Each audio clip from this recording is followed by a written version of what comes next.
Olá, seja muito bem-vindo ao canal Café do Escritor. Estou muito feliz de fazer mais um vídeo para você, um vídeo muito especial.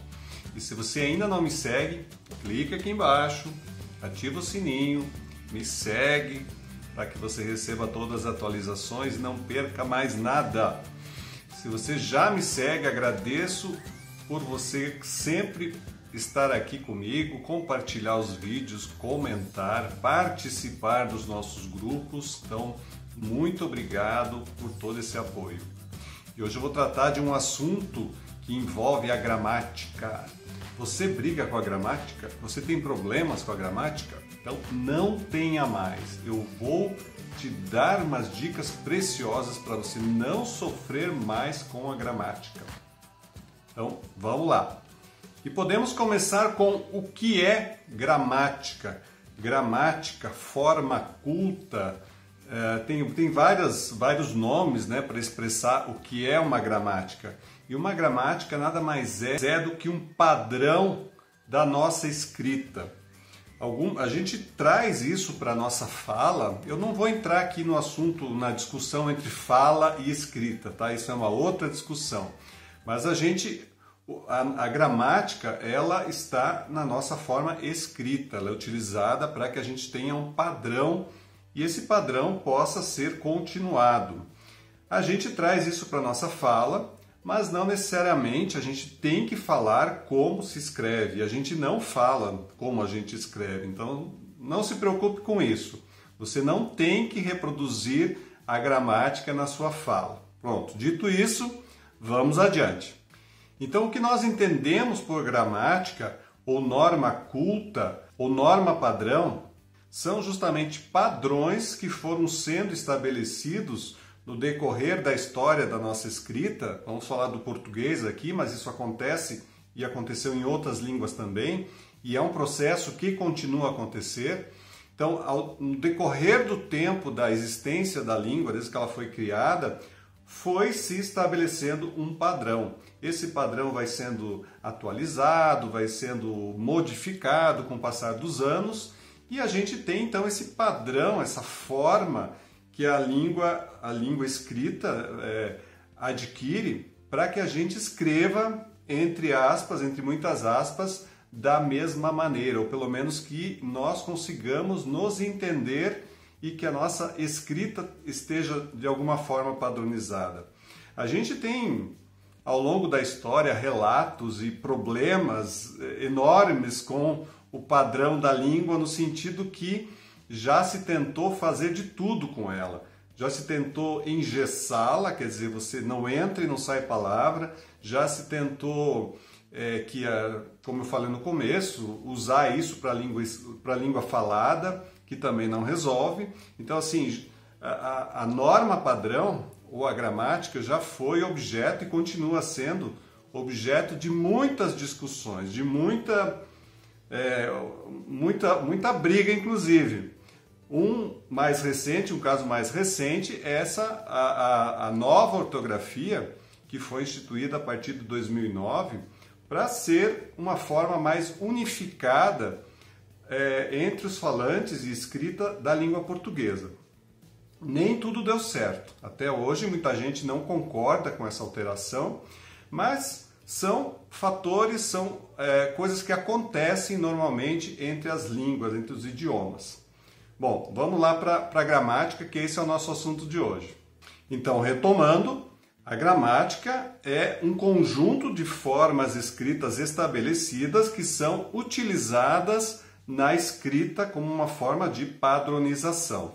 Bom, é importante dizer que quando nós nos utilizamos da gramática para escrever, a gente imagina que a gente tem um quadro, né, de possibilidades. Então a gente vai lá naquele quadro e a gente retira aquela informação e a gente utiliza na nossa escrita. Então muitas dessas informações nós aprendemos na escola, então principalmente nos anos de formação, nos anos básicos da escola, mas muita coisa a gente foi aprendendo ao longo do tempo, conforme a experiência. Quanto mais se escreve, mais experiência e mais novidades você vai adquirindo e você vai incluindo no seu vocabulário para que a sua gramática seja resolvida, para que os problemas sejam solucionados e você vá melhorando com o passar do tempo. Então, muita coisa, hoje em dia, nós sabemos de forma intuitiva. Se eu perguntar para você por que é que tal construção da língua portuguesa é dessa maneira, você pode dizer talvez não sei. Não sei por quê, só sei que é assim. Porque é assim que eu aprendi, é assim que eu uso e assim é que me faz sentido. Às vezes lendo me faz sentido, faz o sentido de que isso está certo. Então é normal isso, né? Porque a gente não fica pensando o tempo todo na regra, como deve ser. Mas a gente usa de uma forma muito natural, intuitiva, quando da nossa escrita. E também é importante dizer que muito do que nós escrevemos e a forma como nós utilizamos a gramática é por tentativa e erro. A gente usa um formato, uma forma, e a gente vê que isso não funciona, e aí você vai e modifica e assim por diante. Ou então alguém te corrige, seja a correção da escola, a correção do editor, ou qualquer correção que você vê, opa, aqui não está correto, então eu preciso modificar isso. E a gente vai aprendendo com o passar do tempo. Mas o importante é, quando nós necessitamos de alguma informação, de alguma construção para o nosso texto, o que nós fazemos? Nós vamos lá no nosso repositório de informações sobre gramática, sobre palavras, e nós pegamos aquela informação que nos é necessária naquele momento. E isso tudo faz parte de um processo de decisão. E essa decisão envolve aquilo que você quer expressar na sua escrita, passa por uma decisão do que você vai expressar, como você vai expressar, que palavra você vai escolher para expressar isso, e a palavra se transforma numa frase, uma frase num parágrafo, e o parágrafo se complementa no texto. Então, tudo é um processo decisório, que você, como escritor, como escritora, tem total direito de fazer. E a maravilha de construir um texto é que nós também temos essa decisão de criar o efeito que nós queremos. Isso é fantástico. Quer dizer, você somente com a tua arte, com a tua maneira de escrever e de construir o texto, você pode influenciar uma pessoa somente com a tua escrita. E isso faz parte de algo que nós chamamos, que é muito antigo, já do tempo dos gregos e talvez até antes, que é algo chamado retórica. E a retórica é um elemento importantíssimo para quem quer escrever bem, porque a retórica é justamente a arte do escrever bem, de escrever com algum sentido, com alguma intenção, para que você produza um efeito no seu leitor. É a arte da eloquência, da oratória, quer dizer, isso utilizado vem da linguagem falada, mas é aplicada na linguagem escrita. E esse estudo da retórica, para os escritores, é de uma riqueza muito grande, justamente como eu já mencionei, de você poder construir sentidos e criar qualquer efeito que você queira no seu leitor. E é muito mais do que colocar uma palavra após a outra. É construir um efeito, algo maior, um sentido que vá além das palavras, porque o sentido real das palavras é mas quando você cria um efeito com elas, você consegue ir muito mais longe. E essa é a verdadeira arte da escrita, você conseguir comunicar muito além da escrita.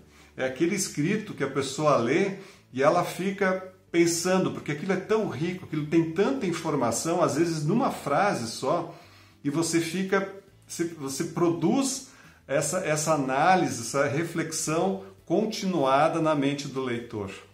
Então, aprender a usar essa retórica é poder nos expressar de uma forma muito rica.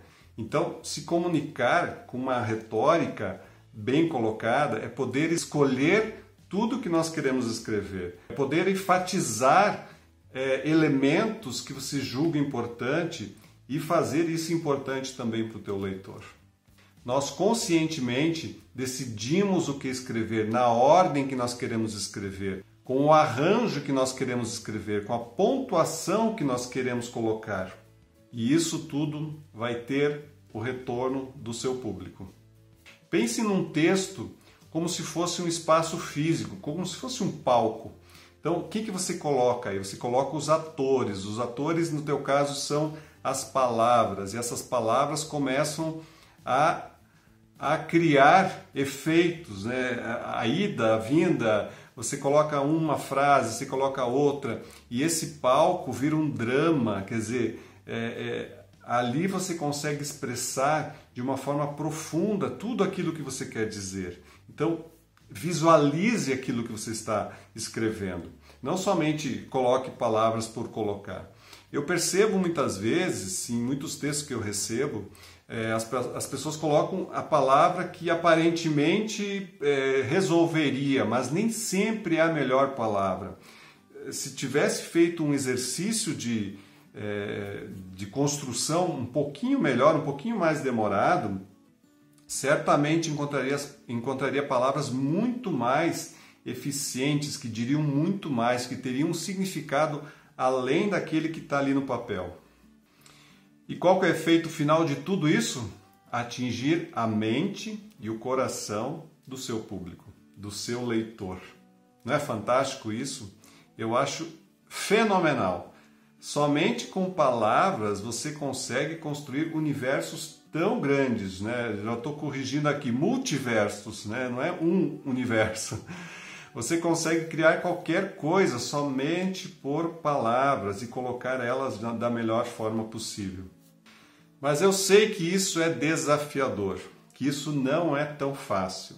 Isso leva tempo, isso leva preparo, que cada texto, cada página que você escreve é sempre um trabalho, às vezes exaustivo, para que você consiga dizer tudo o que quer dizer. Eu atendo muita gente que fala, olha, eu tenho tudo na mente, mas eu não consigo pôr no papel, né? Então, como eu faço essa transcrição? E aí eu digo, olha, você tem que persistir, você tem que continuar. A escrita é um trabalho para a vida inteira, não é somente agora, não é somente esse momento. Tudo que você está aprendendo agora, você vai levar para a sua vida inteira, até morrer. Eu tenho certeza, quantos autores, escritores famosos que a gente sabe, né, que escreveram até o último momento da sua vida. Então, como diz o Truman Capote, depois que você começa a escrever, você está, como é que ele fala? É como se tivesse uma bola de ferro no seu pé. A escrita é isso, ela prende em você e você nunca mais se solta dela. Mas já que ela está presa em você e você está preso nela, então faça o melhor que você puder com essa prisão, porque a gente consegue melhorar a cada dia. Mas o que isso tudo tem a ver com gramática, Sandro? Tem tudo a ver, porque a gramática nos permite ir mais longe, ela permite, como eu falei no começo, criar, utilizar as palavras da melhor forma, utilizar as regras gramaticais para você atingir determinados efeitos na sua escrita. Imagine a gramática como sendo um grande supermercado. Tá? O que você vai fazer no supermercado? Você vai lá e pega as coisas que você necessita. Você pega um material para fazer a limpeza do banheiro, outros materiais para você usar na cozinha e assim por diante. Né? Tudo bem. Mas e quando você pega um material, um produto de limpeza e usa na cozinha de forma errada? O que acontece? Acontece o erro, né? E com a gramática acontece a mesma coisa. A gente vai lá na nossa mente, pega aquela palavra que precisa, pega aquela outra que precisa, e aí você de repente pega uma que você não sabe muito bem para que serve, e você coloca ela lá e não deu certo, né? Deu erro. O que a gente faz quando nós chegamos no erro? E aí a questão do erro na gramática é algo que a gente precisa ver um pouquinho mais de perto. E quando acontece o erro na gramática ou na escrita? Geralmente por falta de conhecimento ou por descuido. Geralmente está entre esses dois momentos, né? A gente ou não prestou atenção ou não sabia, né? Então, o não saber é normal, a gente precisa aprender quando a gente não sabe, né? O problema é quando a gente não quer aprender, aí a gente vai continuar incorrendo no mesmo erro. E o que é o erro? Vamos nomear esse erro. Pode ser uma palavra que tenha um sentido e você coloque ela significando outra coisa. Pode ser uma troca de letras simplesmente, uma digitação errada. Pode ser uma pontuação errada, uma vírgula que está no lugar errado. Pode ser um total descaso com a sua escrita, né? Eu recebo às vezes textos que é um caos, né? Não tem ordem em lugar nenhum, não tem nem visualmente ela está em ordem. Em um lugar o parágrafo começa aqui, no outro começa no meio, no outro começa no final. Então é um caos o texto, pode acontecer. Então existem diversas formas de erros, né, que a gente coloca no erro gramatical aqui. A gente não está colocando, não está falando de erro de sentido ou coisa assim, erro gramatical. E vamos falar a verdade, o erro na escrita é o pavor da maioria dos escritores. E esse pavor é tão grande que chega a paralisar muitas pessoas. Muitas pessoas não conseguem avançar porque de medo de errar. Então tem aquele que escreve e erra e aí não consegue avançar, e tem aquele que nem consegue começar a escrever com medo de errar. Então o medo de errar é terrível. E eu quero que você se livre desse medo de errar para sempre, tá? Vamos combinar aqui que esse é o vídeo definitivo para você perder o medo de errar quando for escrever gramática ou ortografia, tá bom? Vamos combinar isso? E sabe por que eu digo isso? Porque mesmo que você erre alguma questão gramatical ou ortográfica, não significa que toda a sua escrita está errada. Por mais que você paralise porque tem medo de começar, se você não começar, vai ser muito pior, porque você nunca vai passar desse estágio. Você sempre vai estar se auto-sabotando. Então, não importa, errando ou não errando, você tem que escrever e escrever da forma que você sabe. Eu sempre digo aqui, num primeiro momento, você precisa escrever de qualquer maneira, deixar o seu fluxo criativo seguir e não se preocupar com o erro. Não se preocupar com erro, não se preocupar se aquela palavra tem acento. Naquele momento, não.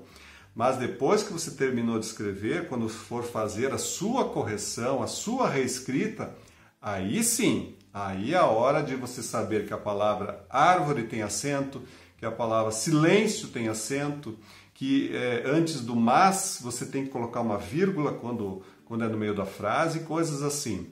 Eu vou dar umas dicas daqui a pouquinho que são as mais aí que eu tenho visto por aí, tá? Mas eu quero dizer o seguinte, não paralise porque você erra. Todo mundo erra. E o erro, na verdade, é bom. É bom porque te faz crescer. Ele só não é bom quando você não quer ver que você erra ou que você não está nem aí para o erro e não quer aprender. Quando você quer melhorar, aí ele é muito bom, ele é excelente, porque ele te dá uma lição. Ele diz, olha, você errou aqui, mas daqui para frente você não erra mais. Não é legal? Bom, eu preparei 5 errinhos clássicos, os mais que aparecem nos textos que eu recebo, para que você não erre mais. Eu vou inclusive escrever eles aqui para que você não só ouça, mas que você veja também. Tem a questão visual. E você vendo isso, você não erre mais. Porque esses aqui são clássicos, tá? Coisas que você vê também na internet, nas redes sociais, isso aparece em todo lugar. E, infelizmente, ainda aparece nos textos escritos, nos textos que a gente recebe. Então, dá uma olhada, depois a gente volta para mais uma conversinha aí. Bom, gente, preparei aqui uma listinha de palavras e de termos que têm sido usados, que eu tenho encontrado com muitos erros por aí. Primeira palavrinha é onde. Então, onde sempre se refere a lugar geográfico ou um lugar específico. Então, por exemplo, não sei onde fica a cidade de Jucuruçu. Foi nesta sala de aula onde ocorreu o fato. Então, sempre um local ou geográfico ou algum local, né, que tenha um espaço físico. Então, essa forma seguinte, que estas são as modalidades onde ele se destacou, está completamente errado. Então, você deveria substituir por estas são as modalidades nas quais ele se destacou, e não onde, porque aqui não tem um espaço físico. Deu aviso onde intimidava todos. Isso é muito usado. Então, deu aviso no qual intimidava a todos. Outra forma de substituição também é o que. Então, que aconteceu tal coisa, que aquilo, ou o qual, a qual, no qual, na qual. Então, não esqueça mais. E esse aqui também é muito confundido. A diferença de mas e mais. Então, o mas é uma conjunção adversativa e equivale ao porém, contudo, entretanto, no entanto. Por exemplo, fez muita força para abrir a porta, mas não conseguiu. Então, um outro detalhe do mas é que quando ele está no meio da frase, como é o caso aqui, vai vírgula antes do seu uso, tá? Então, você tem que colocar uma vírgula, no caso, porta, vírgula, mas não conseguiu, não mais, mas. E quando uso mais? Nesse caso aqui, mais pode atuar como pronome ou advérbio de intensidade, oposto a menos, tá? Se para você confunde pronome ou advérbio, esqueça isso. Lembre que mais pode ser o contrário de menos, tá? Mais alguma coisa, quer dizer, mais um, mais dois, tá? Nesse sentido que você tem que usar o mais. Então, por exemplo, ela fez mais trabalhos durante o ano. O terceiro caso são os verbos no infinitivo, quer dizer, aqueles verbos com R no final. Então, muita gente não pronuncia o R no final em verbos, como dar, estar, ficar. Claro que parece que a gente está forçando um pouco quando a gente fala dar, em vez de dar. E aí muita gente não escreve esse R no final, mas ele existe, tá? Dar, estar, ficar. Muita gente faz assim, ó. Você vai estar na aula amanhã? Você pode até falar isso, mas na escrita você tem que dizer, você tem que escrever. Você vai estar na aula amanhã? Quero comer um hambúrguer? Não, quero comer um hambúrguer, tá? Então não esqueça mais. Nosso quarto errinho aqui que eu tenho visto muito, que são as concordâncias verbais e nominais. Então, basicamente, a verbal é você concordar o sujeito com o verbo. Então, se o sujeito está no singular, o teu verbo está no singular. Se o sujeito está no plural, também tem que estar no plural. E o nominal são as classes de palavra. Então, tem dois exemplos aqui. Maria e José conversou até de madrugada, tá? Se for Maria e José são duas pessoas, então não é conversou. Maria e José conversaram até de madrugada.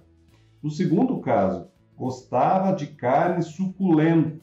Não é o fato de ser suculento para você, não. A carne é que é suculenta. E carne é uma palavra no feminino. Então, o complemento tem que ser também no feminino. Então, gostava de carne suculenta, porque a carne é suculenta. Em muitos textos que eu recebo, geralmente textos maiores, né, às vezes até em ficção ou não ficção, tanto faz, existe muita mistura do tu e do você. Então, são duas formas corretas, né, para se tratar a segunda pessoa do discurso. Só que o tu pertence à segunda pessoa e você pertence à terceira pessoa gramatical, tá? Então, isso exige formas verbais e pronomes respectivos. Então, por exemplo, encontro muito frases como essa que eu coloquei aqui. Eu vou te mostrar como você pode fazer isso, tá? Então, ou você usa tudo na segunda na segunda pessoa, eu vou te mostrar como tu podes fazer isso, ou se usa na terceira pessoa. Eu vou lhe mostrar como você pode fazer isso. É isso aí, pessoal. E aí, gostou das dicas? Não vai errar mais? Tenho certeza que agora está tudo tranquilo. Então, se as suas dúvidas são além dessas, falou, Sandro, isso aqui é muito básico para mim, isso aqui não serviu para nada. Ótimo! Procure então quais são, faça uma lista das suas dúvidas, onde você tem dúvida e verifique, busque, tem tanto recurso por aí para a gente descobrir se isso está certo, se isso está errado, mas não deixe assim, né? Eu sei que tem dúvidas muito mais profundas, né, da gramática, mas vá atrás, não deixe de procurar, não deixe de resolver. E se o seu problema era um desses aqui, que é simplesmente grafia ou entender qual a diferença de um e o outro, você tem um bom problema. Esse é um ótimo problema. Sabe por quê? Porque você aprendendo essas normas básicas, você vai resolver metade da sua vida. Quando você identificar os seus problemas e resolver eles nesse sentido, você vai escrever com muito mais confiança. E você não vai mais ter aquela desculpa que muita gente me fala. Fala assim, Sandro, eu não posso escrever porque eu não sei gramática. Oi? O que é que a gramática tem a ver com o fluxo do seu pensamento, com as ideias que você quer colocar no papel? Não num primeiro momento, como eu já falei. Então, pare com essa desculpa de que não sabe gramática e não sabe escrever. Vá atrás daquelas dúvidas que você tem e escreva, seja feliz, utilize da retórica, utilize todos os elementos, faça um curso, aprenda em todos os lugares que você puder, participe dos grupos que a gente tem aqui no Café do Escritor, tem o meu curso também que você pode ver aqui embaixo, pode deixar o seu nome para participar de uma próxima turma. E assim, tem muitas opções. Se você quer escrever, você tem que estar em aprendizado contínuo. A gente sempre está aprendendo. Eu, às vezes, vou fazer um curso de uma oficina de conto, uma oficina daquilo, disso ou daquilo. Por quê? Porque eu acho que eu sempre vou trazer mais alguma coisa para a minha escrita. Eu sempre vou incrementar em alguma parte que eu não tinha pensado. Então, não pare de aprender. Então, o meu último conselho é, pegue aquela sua ideia que você tem, que você diz, olha, essa ideia eu gostaria de escrever, e comece a escrever. Não fique mais esperando. Se você já começou, continue. Se você está no meio e teve problemas para continuar, encontre formas de resolver isso. Eu tenho uma sequência de vídeos aí das fases da escrita. Você pode acessar esses vídeos, tem muitos outros vídeos também que eu tenho certeza que podem te ajudar nas diversas fases em que você estiver. Mas não deixe parado, não fique esperando alguma coisa acontecer que vá fazer por você. A escrita tem que ser feita por nós mesmos, cada um tem que cuidar da sua ideia. E depois a gente pega essas ideias, a gente conversa, a gente troca, aí sim é a hora de compartilhar, o que é excepcional. É muito bom a gente poder compartilhar com outras pessoas que também escrevem. Então, continua, olha os detalhes, as dúvidas que você tem e resolva, e seja feliz e escreva bastante. Grande abraço, até mais.